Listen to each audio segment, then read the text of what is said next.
What's going on, everybody? Welcome to this video, to the channel. In this video, I'm going to show you guys how to buy your first investment property in 2026. I want to start documenting this journey of buying properties with the goal of getting to 100 real estate properties owned. Right now, I'm currently at 15 properties owned. Today, we're actually closing on another investment property. It's kind of an interesting property because it's got the main house, which is a 2-bedroom, 1-bath, and then it's got a secondary house behind it. We're about to go check out the property before we close on it today, and let's get it. So, how do you buy your first investment property in 2026? What I would recommend, first and foremost, is find a deal. Specifically, finding properties that have equity already in them. If it doesn't have equity, I just won't buy it.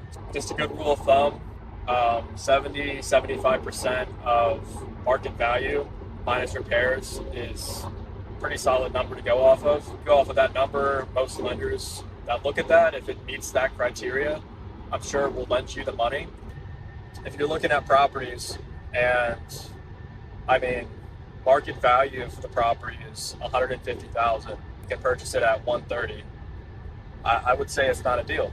If it needs any kind of work, there goes any margin you would have had. Even if you sell it at $150, you got to account for realtor fees, which are 6%, and you have just closing costs, you have interest payments, you have all that stuff. So there's just no real room. So if I'm looking at a property and it's $150,000, depending on the amount of work that it needs, I'm probably, somewhere between $70,000 to $100,000. I'll make a video explaining on how you can go about finding deals that have equity and that are, quote unquote good deals. So that's a whole other topic in and of itself. But let's say that now you have a property that's a deal that's below market value, that has equity, that you're walking into. How do you buy it? I've been buying properties with either hard money or private money. So those are the two ways that I've been buying 95% of the properties that I own. So I'm about to pull up to the property here, but I do want to just mention the difference and the distinction between hard money and private money. Hard money is more institutionalized. It's not as restrictive as maybe some banks asking for certain things. They analyze it more on the deal. Institutionalized in the way of they're very typically rigid on higher interest rates because the expectation is you're going to pay the money back in shorter periods of time. So you want to just get it in and out of these properties as quickly as you can so you're not continuing to have to pay such high interest.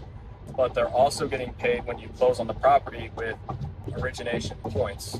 Points are going to range anywhere from on the good end, 1%, all the way up to 3%. And a point is just a percentage of the loan. If the loan is $100,000 and the origination point is 1%, then you're going to be paying $1,000. But if it's 3 points, then you're going to be paying $3,000. So you can just plug that in depending on what your loan size is, and that's what the lender is going to get paid as far as their points goes. There's typically also just other random fees that get thrown in there, processing fees, admin fees. So tack on another $1,000 for those fees. So again, looking at 1 to 3 points and then processing admin fees. Maybe they have something else in there as well. There's tons of hard money lenders out there. I'll just mention a few that I've used just to provide some more value. I've used Dominion Financial, I've used Kiavi. Kiavi is also another big name. They do rental loans, new construction loans, fix and flip loans. I've also used Green City Capital. 3 big names. Dominion I've used probably more than any of them, just because their terms are just a little bit more favorable for less money down on these properties. If the deal is good enough, there are instances where you won't even need to bring any money to actually purchase the property. They'll fund 100% of the purchase. Now, they may require you to do a deal with them first before that happens, but if the deal is good enough, they might just fund 100%. And it's always nice not having to bring any money to close, which is actually what's happening today when I buy this property. So here's the outside of the property.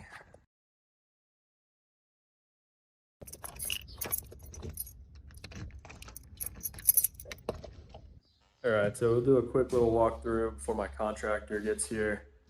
But kind Kind of just looking around here, initial thoughts. Looks about the same as when I walked it last, which is always good. So it's always a concern to come in here and it's not. So I'll give you guys kind of a little tidbit of knowledge here. I learned this, I didn't have to learn it the hard way, but just something that is worth remembering before buying any property is just go and check it out the day of before you close, because the last thing you'd want is for the property to be burned down or some crazy thing to happen. And then you just bought a property that isn't there. So kitchen's pretty much already done. Cabinets are in great shape, so we can save that. Really even keep this countertop here and just put in backsplash. So yeah, I will definitely be revamping this. Updating floors, taking out this nasty carpet, painting over this wooden paneling, which I think would be the easier thing to do, possibly. We'll see. Maybe it's easier just to rip it out.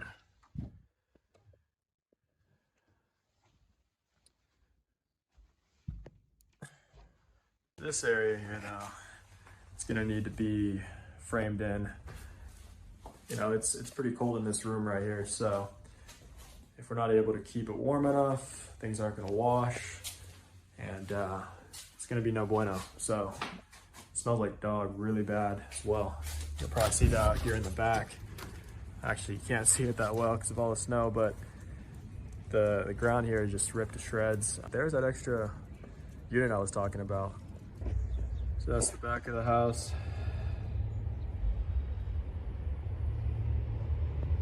I need to reside that. And here is the other unit here. Very funky colors, so I'm not a fan unless you're a Redskins fan. So left us a mattress. Kind of a weird layout. It's just a small little unit here, so it doesn't have to be fancy. There's the bathroom. But most of our time and effort is going to be spent on that main house, and then we'll kind of just touch this up back here. Do plan on giving both of these properties new roofs. 2 properties really on one lot. Pretty cool. We got a garage, so I have not even seen if we can open that or not yet. So let's go out front. I think our contract is gonna be here. All right, so we just left the property. I'm gonna get an estimate on that and then get started on the work. It's honestly a little weird right now, just like filming myself. That'll be something I get used to, but yeah, let's go and get this property closed.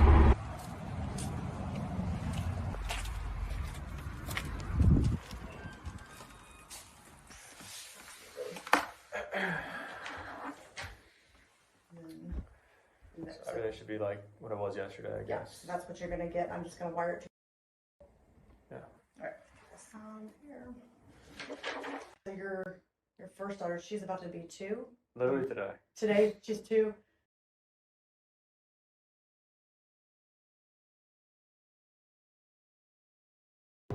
All right, so we just wrapped up closing. I'll actually put up the screenshot of the settlement statement so you guys can actually see for yourself somewhere over here. All right, so I'm gonna actually break down what this looks like now. So this is a settlement statement. If you've never seen one, this is what you're gonna be signing at closing, and it's just gonna break down all the numbers. So this was my lender on the deal. I have nothing to hide. Some people, they'll never show you settlement statements or you know, who they use, who they don't use. I'm an open book. I'm here to help provide value wherever I can. This is the lender that I've used. You can look them up. I don't think I mentioned them in this video, but I started working with them this year. They're relatively new, so they've been fine to work with though. But again, this is a hard money lender that I've been using. Fees are a bit higher and things like that, but sometimes I just opt to go with higher fees because of ease of use. But it's just kind of that give and take where you know, maybe, you know, you want to weigh an option where you put down some money and you get a better interest rate, or you do something else, right? I'm trying to see if it says it here on this sheet here, but I'm paying 12.5% interest, so pretty high interest. So I'm hoping to get this done sooner rather than later. As you can see, just kind of get into this. 75,000 is the purchase price on this. Just kind of go from top to bottom. We're paying the county taxes for the year, so if I end up selling this property before that time, I would get like a credit back for the taxes, but I am paying all of this up front as far as the taxes go. This is what I was talking about earlier in the video with origination points. So as you can see here, my loan amount is 115,000. What is 1150 divided by 115? So one point for origination. So that's actually better than I thought. So that's good. Admin fee of 750. Remember I said sometimes there's just these other like fees thrown in there. I just kind of call them junk fees, but really not a terrible, yeah, it's not terrible at all actually on the loan charges. Abstracting, closing fee, these are just like your standard closing costs. So some of these you just kind of have to pay for, like regardless, unless you have an abstract of the property. But if not, these are the fees that I pay.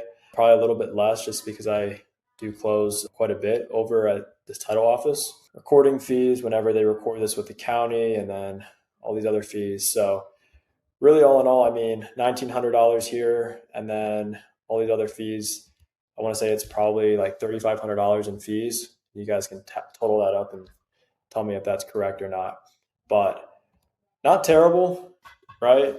I'm sure there's always ways that, you can get better and have better fees. I haven't even mentioned it, but sometimes like local banks, you can go with local banks and their fees are pretty minimal. Not like Bank of America or Chase or anything like that. But when I say local banks, I mean like a small bank, a bank that isn't like a huge full-blown like corporation with hundreds of millions of dollars, right? Like find a bank that maybe they service $10 million, $20 million. I would say that's more of a smaller bank. Again, we have the holdback, so that's going to be for repairs, and then the survey that was done. So not too bad on fees. It could definitely be worse. Again, this is what a settlement statement looks like. As you can see, in this particular deal, I actually got money back at closing because it was a deal that we have some room with. So I was able to just get a little bit of that money set aside on the holdback itself to be able to cover these fees, this $1,900, and then these other title and escrow charges. So really rehab was like $30,000. I had $5,000 additional put into that holdback, which kind of just do the credit section and the debit section here. This is what's left over. And so it's really nice. I didn't have to bring any money to closing, and I actually get some money back. So $946 right there. Yeah, that's another one for the books. I would consider that, well, I don't know if I should count that as 16 properties or 17 properties. Technically like 17 doors because the property we just bought, has that extra unit in the back. Because every door counts, right? One step closer to getting to our goal.